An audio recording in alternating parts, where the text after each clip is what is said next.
يا زهور الروض يا زهور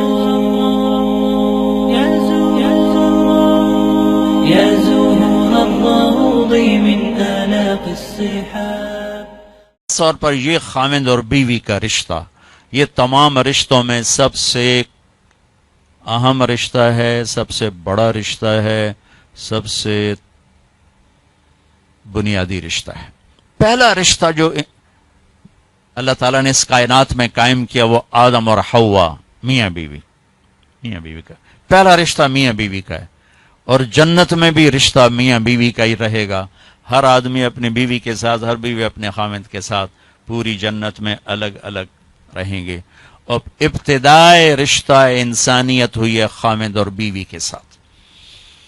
آدم علیہ السلام کو پہلے پیدا کیا، ایک پیغام دیا کہ کائنات کا نظام مرد کے گرد گھومے گا، عورت کے گرد نہیں۔ مرد الرجال قوامون علی النساء کا مطلب ہے کہ کائناتی نظام اللہ نے مردوں کے سپرد کیا ہے، اس کو چلائیں گے، یہ عورت اس کی معاون بنے گی، مددگار بنے گی۔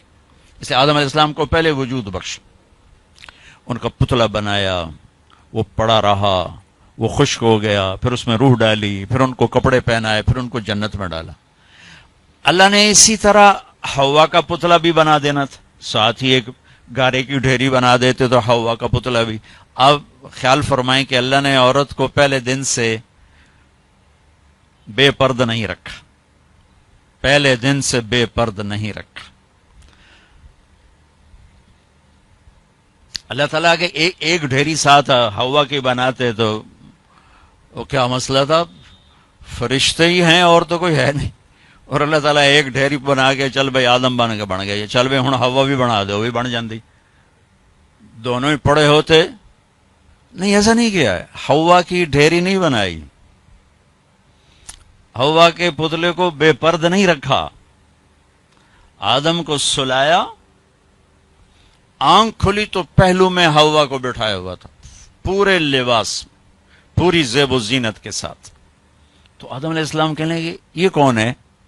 کہ یہ تیری بیوی ہے، تیری زندگی کی ساتھی۔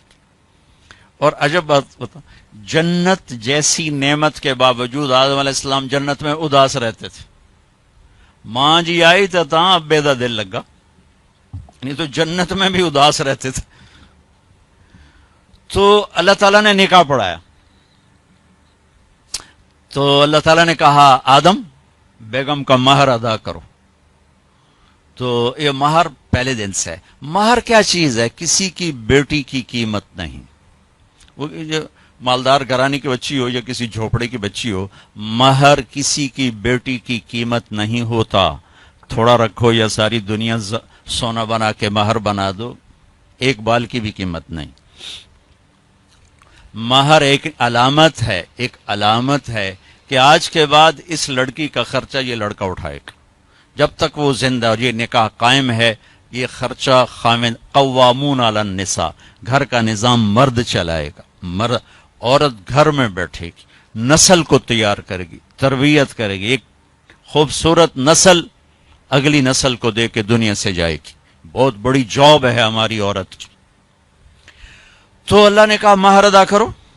کہا جی کیا ادا کروں؟ تو کتنا سونا چاندی تھا؟ تو اللہ تعالیٰ کہتا 10 من سونا انہوں چاہ کے دے۔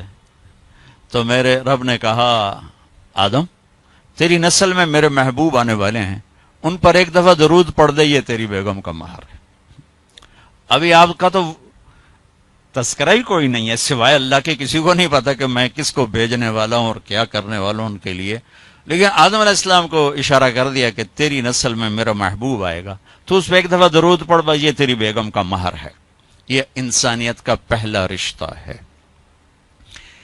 والدین کے حقوق کے لیے چند آیات، اولاد کے حقوق کے لیے چند آیات، بہن بھائیوں کے حقوق کے لیے چند آیات ہیں، خاوند بیوی کے لیے سینکڑوں آیات۔ پوری سورت اتری ہے، سورہ طلاق، پوری سورت، سورہ نساء، سورہ طلاق، سورہ مائدہ میں، سورہ بقرہ میں، سورہ آل عمران میں اللہ نے سینکڑوں آیات اتاری کہ یہ رشتہ باقی رہے، کیونکہ اس میں کمزوری ہے۔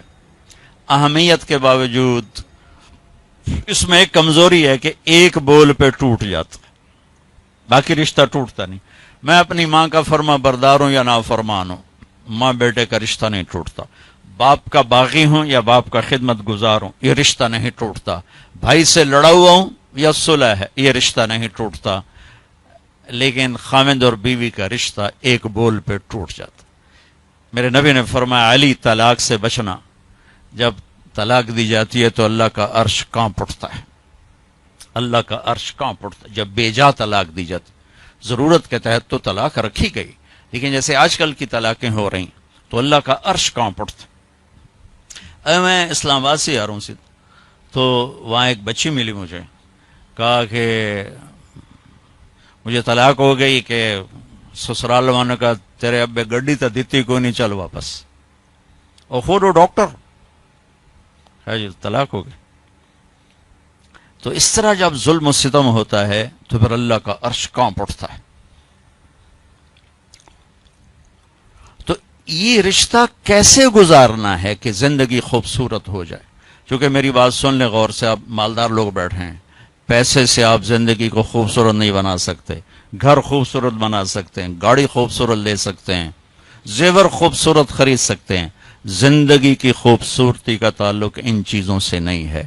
زندگی کی خوبصورتی صرف میرے نبی کی غلامی میں ہے۔ نبی پاک صلی اللہ علیہ وسلم ایک پاکیزہ زندگی لے کر آئے، جو اس کے پیچھے چلے گا اس کی زندگی میں حسن آئے گا، جمال آئے گا، کمال آئے گا، باقی ویرانیوں کے سوا کچھ بھی نہیں۔